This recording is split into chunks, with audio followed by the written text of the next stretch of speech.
we're back to the UN General Assembly, where global leaders have been getting their 15 minutes or more to speak on issues of utmost importance to them. Some of them, like the president of the Democratic Republic of Congo, look towards a permanent seat for Africa at the UN Security Council, while Rwanda's president, who just yesterday announced his intention to run for a fourth term as president, and his Ghanaian counterpart focused more on the continent's conflicts. On behalf of the General Assembly, the Democratic Republic of Congo's President, Felix Tshisekedi, addresses the UN General Assembly as the world body continues in the second day of debates at the General Assembly.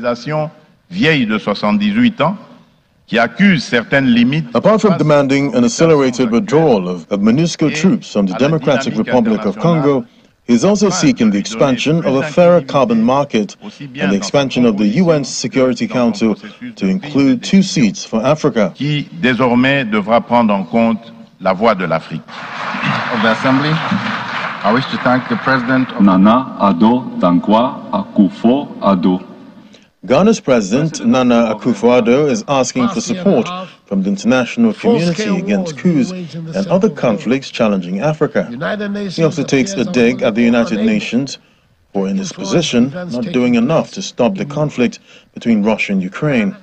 For the past year and a half, a full-scale war is being waged in the center of Europe. The United Nations appears unwilling or unable to influence the events taking place in Ukraine. Ghana has sat on the Security Council throughout this period and can testify that the global solidarity we seek to reignite under the umbrella of the UN will only happen if and when it sees those who wield the mighty power of veto. And at the moment, there's nothing to show that these countries have any interest or inclination to do so. We are convinced that the conflicts that continue to plague our continent and our region, in particular, would be more satisfactorily resolved if the international community was to support, not undermine, the efforts of our regional and continental organizations to deal with them. The escalation of conflicts is also on Rwandan President Paul Kagame's mind as he appeals for a resolution. Kagame was alluding to ongoing conflict despite ceasefires in the Democratic Republic of Congo, where M23 rebels have killed scores of people and caused hundreds to flee. We must also cool down on conflict. Today, there is no sign of ongoing conflicts ending anytime soon.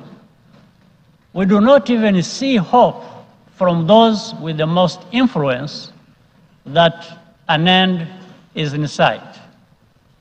Innocent lives are left alone to carry the burden of this instability. That is a profound injustice. The migration crisis is a case in point. Every year, migrants and refugees undertake dangerous journeys in search of a better future. Rwanda remains committed to working with partners, including the United Nations High Commissioner for Refugees, to contribute to a durable solution. This decision is informed by our experience and knowing firsthand the pain of losing everything and not having a place to call home. Ironically, Kagame has also announced that he will stand for re-election next year, hoping to extend nearly a quarter of a century in power. Kagame, who became president in 2000, is eligible to continue in office for another decade after a constitutional amendment in 2015 that changed term limits that would have forced him to step down 2 years later. He has won international acclaim for presiding over peace and economic growth since the end of the 1994 genocide, but has been criticized in recent times for alleged suppression of political opposition and muzzling of independent media. Concerning our future are met. Well, our correspondents have been keeping tabs on meetings and bilaterals on the sidelines of the UNGA. Our Washington correspondent, Maria Bird, brings us an update from New York. Day 3 of the UN General Assembly has been nothing but another experience as the focus has been on financing development across the world. As we know, food security has been a major topic of discussion during these debates. Today's focus is on how can we encourage and increase the amount of development across the world, especially in spite of what we are seeing with famine. These conversations will continue to push forward as aid has been an area of discussion as well, as the concerns around just a focus on aid and not development makes many of the members of the UN a bit concerned about the future of reaching the 2030 agenda. What we have seen today is that there are companies and there are asset owners and other financial institutions that are already aligning their strategies or their portfolios with the 1.5 degrees strategy. And if these first doers and first movers can do it, everybody can do it. We need to create the right environment. We need to create, as it was said, the right ecosystem, but it is possible to do it. Financing development across the world requires capital, investments, and complex financial strategies. The 1.5 degrees limit is possible to be achieved. We are not talking about a dream. We are talking about something that can be real if we mobilize all our energies to make it happen. The geopolitical divides are still not allowing for what must be an historic compromise between developed economies and emerging economies that are the biggest emitters, to be able to come together respecting the principle of common differentiated responsibilities, but all recognizing that they need to do more, and they need to do more together, putting together their resources, and especially the technological resources that allow for the transition, to accelerate the transition that is required. Restarting the global economy is vital to building financing options for development efforts across the world. These financial models were discussed during the sessions at the UN and are going to be key to making sure that the world overcomes and sees forth with development efforts. From New York City, Maria Bird, Channel Television News.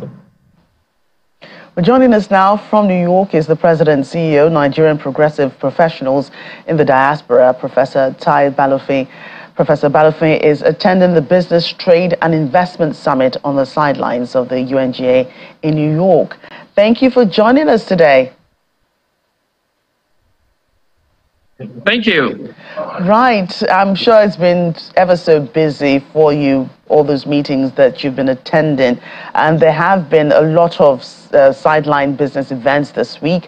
What's unique about what's holding at the Hilton today?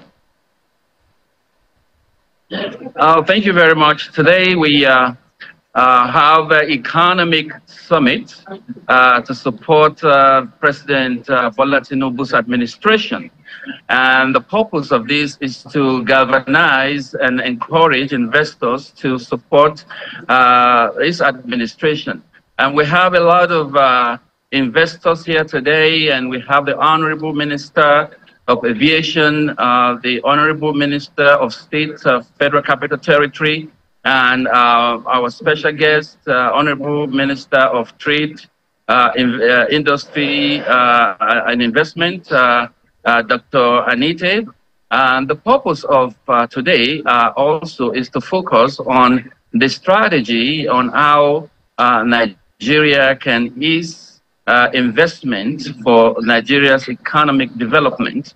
And a lot of our investors are here today willing to support the Nigerian economy. And most importantly, we have signed MOU with some investors to the tune of almost $200 billion US. They're going to infuse that into the Nigerian economy, the agricultural sector, the biotechnology, and also most importantly in solid minerals. So all the investors are in there, and they have they have told us about their commitment to the Nigerian economy. The president was so excited. The president met a lot of the investors and all other interests that are willing to come to Nigeria. And I'm pleased to tell Nigerians that the administration of President Bola Tinubu is doing all its in its capacity to ensure that the Nigerian economy improves tremendously. And also we are focused on security for investors so we can have mutual benefits. This is what we are doing, and it's a great outcome. And most importantly, our expectation is that by the first year of President Tinubu's administration, we will have a tremendous achievement. Our expectation grows beyond that. For the next 4 years, we're going to see a big change in Nigeria. Right, and what sectors, are on the table? What areas is the government, wooing investors over when the federal government says Nigeria is more than ever open for business? Well, most importantly, the agricultural sector is very, very important to save Nigeria because the economy is in tremendous falling overboard. But with the policy of President Bola Tinubu, it's a policy that is easing strategy for investors.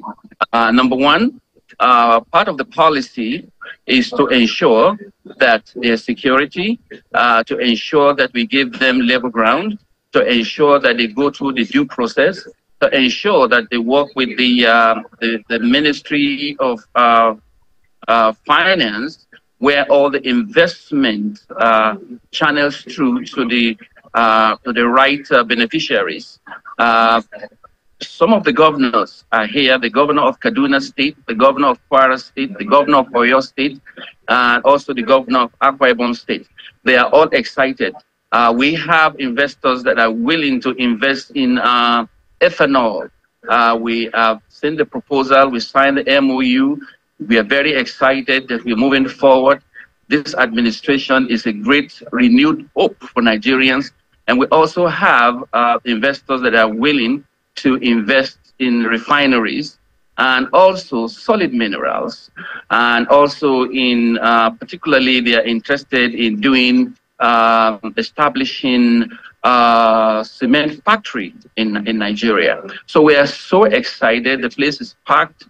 There is hope for Nigeria, and all Nigerians should be happy that we have the president that is willing to bring about a economic development and change, particularly to solve the to help the masses and bridge the gap between the poor and the rich, and ensure that there's complete poverty alleviation, and all these are in place. The president is very serious about it, and we should all support the president and have an understanding of the situation. And I can assure Nigerians that Nigeria will be great again. Right. I suppose the UNGA summit coming at this time in a year that a new government, just assumed office, was a perfect opportunity for the federal government to go all out there to woo investors, to say, come in and invest. But this appears to be private sector driven. What's the input of the government? And I'm asking considering the fact that, while ringing the closing bell of the NASDAQ yesterday, President Bola Tinubu said, all bottlenecks have been removed. We're creating a friendly business environment. Come in and invest in Nigeria. So what's the input of the government? Well, the input of the government, you just said it rightly, is in the system for investors to come to Nigeria. And it's a great thing because the investors are really, really afraid of coming to Nigeria due to security, government instability, and dishonesty of some people that discourages investors to come to Nigeria. So definitely, as it is now, the private sectors are comfortable to do business with Nigeria again. And the president have a very, very fantastic team that have the wherewithal, that have the understanding of government, that knows how to run the sectors very well. I had heart-to-heart meeting with the Minister of Trade. She's very sound. She knows what she's doing. She understands the nitty-gritty of how the investment works in Nigeria. She's got the understanding of how this works. And I am very comfortable that she is well positioned to encourage investors to come to Nigeria. Partnership, a sustainable partnership that, will make Nigeria great again. And what are you hoping, will be the outcome of all this? And I'm asking on the back of the fact that, you head the Progressive Professionals in Diaspora, and, what roles do you expect the diaspora community will play in ensuring that, Nigeria gets some new investment in all those sectors that we talked about and much more? Absolutely. We have decided to work side by side with Nigerians in the diaspora to invest in Nigeria. Already, the billions of dollars that we remit to Nigeria, and we have, been engaging ourselves on how we can partner with the federal government of Nigeria to ensure that we also invest as a group. We constitute a bloc, economic bloc, and we are working with a lot of investors, and the outcome is is commendable. So absolutely, the Nigerians in the diaspora believe that this new administration gave us an open and honest opportunity, and we are very, very comfortable. And right now, we are engaged some investors that are willing to bring investment to support renewable energy in Nigeria. Larry Finks, for the past 10 years, working with a portfolio of over $10 trillion. And Larry Fink is willing to invest over $200 billion in the Nigerian economy. Robert Smith also is a great investor that is willing to invest over $20 billion to the Nigerian economy. So the outcome of President Tinubu's visit is very, very, his achievement in this trip is commendable, and it's a great result. And not only these investors, there are various other investors that have come to us, have registered their interest to invest in Nigeria.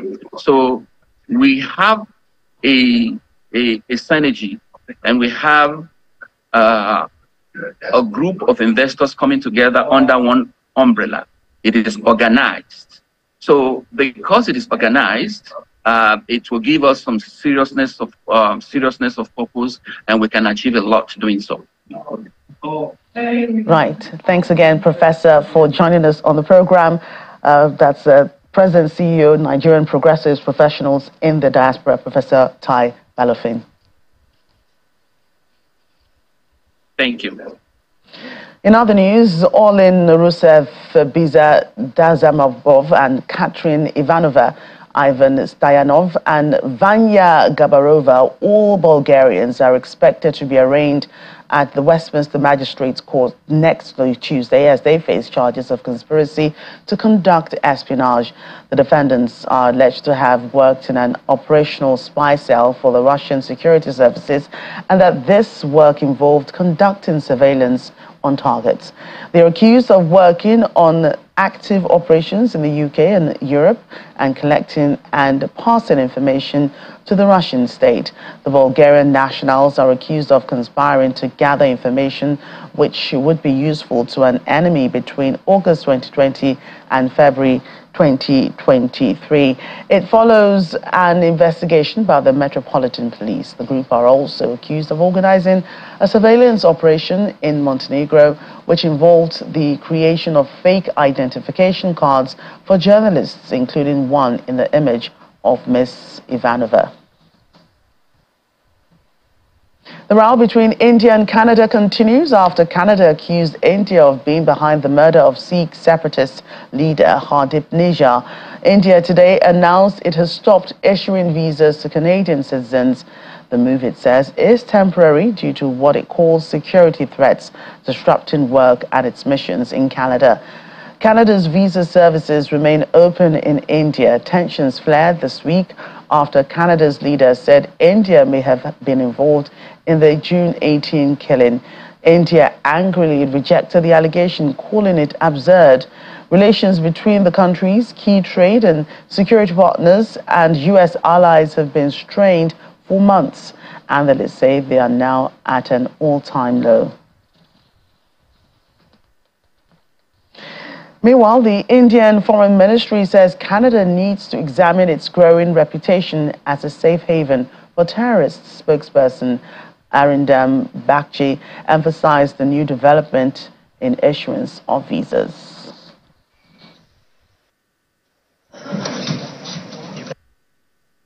If there is any country, if you're talking about reputational issues and reputational damage, if there's any country that needs to look at this, I think it is Canada and its growing reputation as a place, as a safe haven for terrorists, for extremists, and for organized crime. And I think that's a country that needs to worry about its international reputation. You are aware of the security threats being faced by our High Commission and consulates in Canada. This has disrupted their normal functioning. Accordingly, our High Commission and consulates are temporarily unable to process visa applications. We will be reviewing the situation on a regular basis. Well, staying with the issue, Canada's High Commission in India says it has decided to temporarily adjust staff presence in the country after some diplomats received threats on social media platforms, adding to spiraling tensions between the two countries. The statement from the High Commission came soon after an Indian company, BLS International, published a notice that it was suspending visa services for Canadian citizens following a notice from the Indian mission. The company then withdrew the statement minutes later before republishing it again. Tensions between the two countries escalated earlier this week when Canada said it was actively pursuing allegations linking the Indian government agents to the murder of a Sikh separatist leader in British Columbia in June, a claim India has categorically rejected. With both nations expelling a diplomat each, analysts said relations between the two countries have touched the lowest point. And in other news, the Venezuelan government has intervened in a dangerous and overcrowded prison in the center of the country to dismantle organized gangs operating in jail. Authorities said they deployed some 11,000 officers to the Torcoran prison, where they seized dozens of weapons and bullets. The prison is considered one of the most violent in Venezuela and is home to the criminal gang known as Tron de Aragua, which is accused of committing crimes planned from prison grounds. Venezuelan prisons are notorious for the ease with which inmates have access to weapons, drugs, mobile phones, and computers with internet connections, which they often use for crimes such as extortion, kidnapping, and trafficking. 34-year-old Denis Kazungu, a Rwandan man accused of murdering and hiding his victim in his kitchen, has pleaded guilty to multiple charges. Kazungu is accused of murdering 12 women and 2 men in a high-profile case that has shocked the country. Police discovered the crime earlier this month after he was evicted from his rented accommodation in Kicukiro, a suburb in the capital, Kigali. In a packed courtroom, after hearing the guilty plea, a woman cried out for her child, who she said was a victim. This hearing was called to determine whether Mr. Kazungu should remain in detention. The judge will deliver a decision on September 26. Mr. Kazungu, who did not have legal representation, looked calm and composed at the hearing, and when asked to plea, said in a firm voice that he was guilty. He tried to justify his crimes by alleging that his victims deliberately infected him with AIDS, but he did not offer any proof of this. The state of Mr. Kazungu's mental health is unclear, but he appeared sound when he requested the court to put proceedings behind closed doors, a request that the court has denied.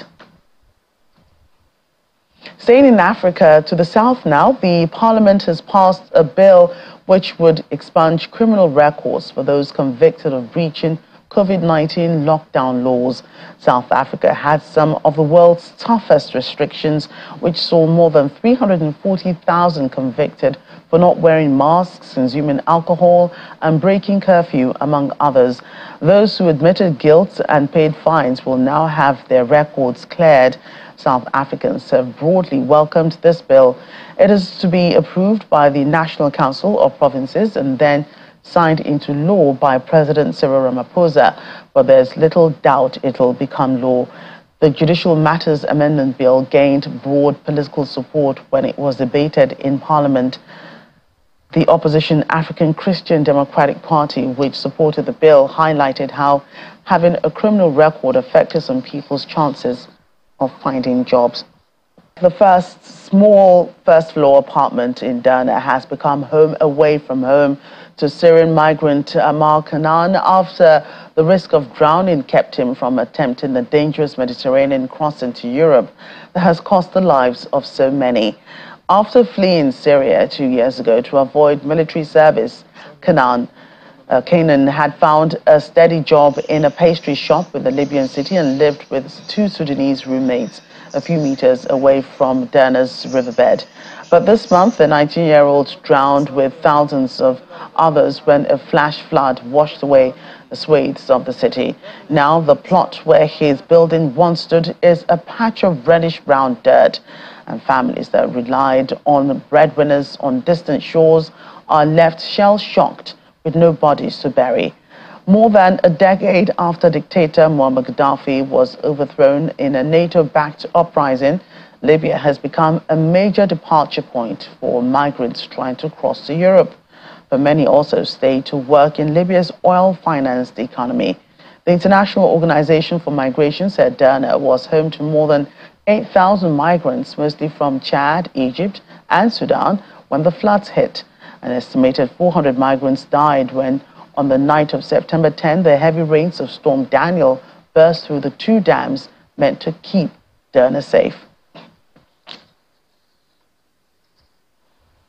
And Syrian President Bashar al-Assad is in China's eastern city of Hangzhou, kicking off his first visit to the Asian nation since 2004, as he makes further strides to end more than a decade of diplomatic isolation amid Western sanctions.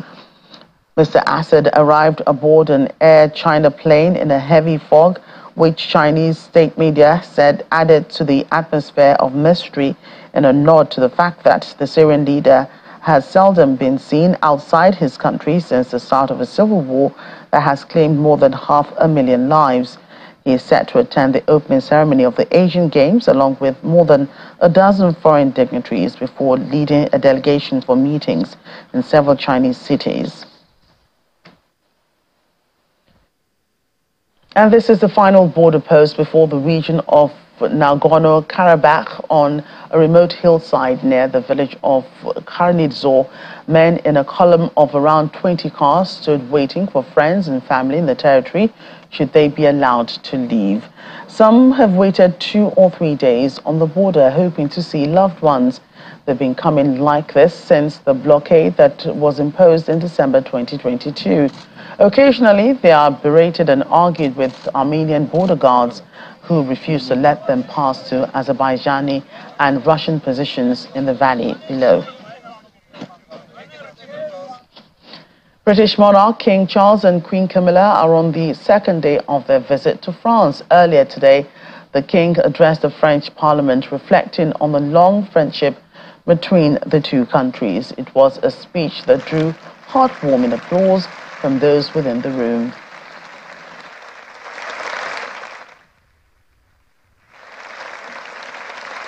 These horrifying events have once more demonstrated the fragility of so much that we hold dear.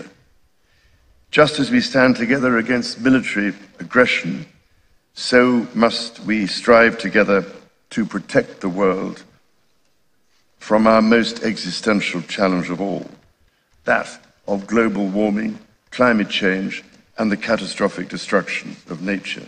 Tens of thousands of British rugby fans are currently following their national team around France, enjoying the fantastic spectacle of the Rugby World Cup. My son and daughter-in-law among them.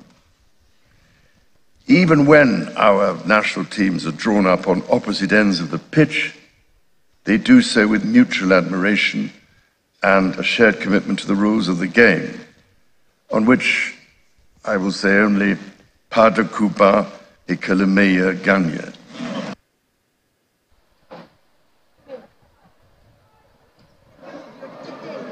And while the King and President Macron attended to state matters, their spouses were engaged in a game of table tennis. French First Lady Brigitte was dressed in red, Queen Camilla in white, while the tennis table blue. The colors of both nations' flags were on display. The royal couple and Brigitte Macron chatted with youngsters at the St. Denis Sports Club.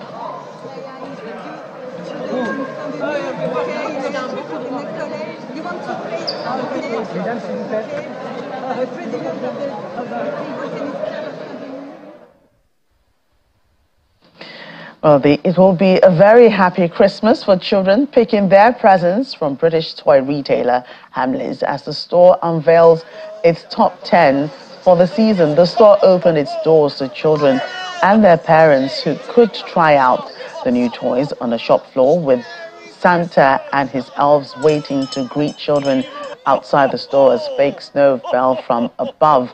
Among the store's top 10 for the festive season are a flying fairy doll, Harry Potter-themed teddy bears, and the inevitable Barbie doll.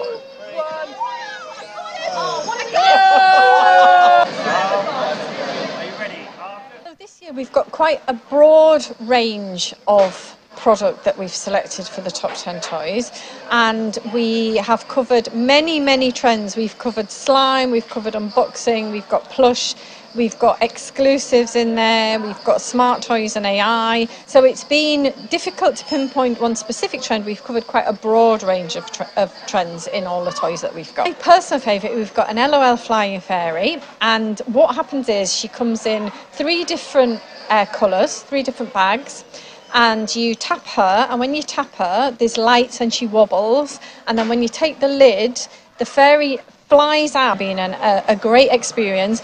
Customers can come down, kids can come down. We've got lots of activities for free. We've got 20,000 toys in this store. We start at about £2.50, so we've got a wide range of price points. There's literally something for everybody in this store. How's you doing that?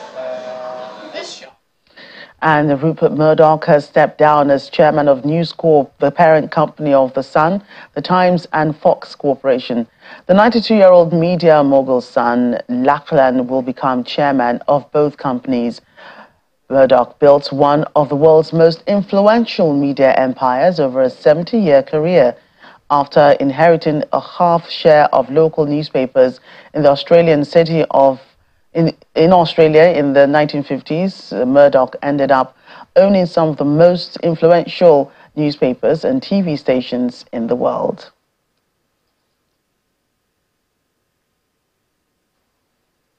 And that's our program today. Thank you for watching.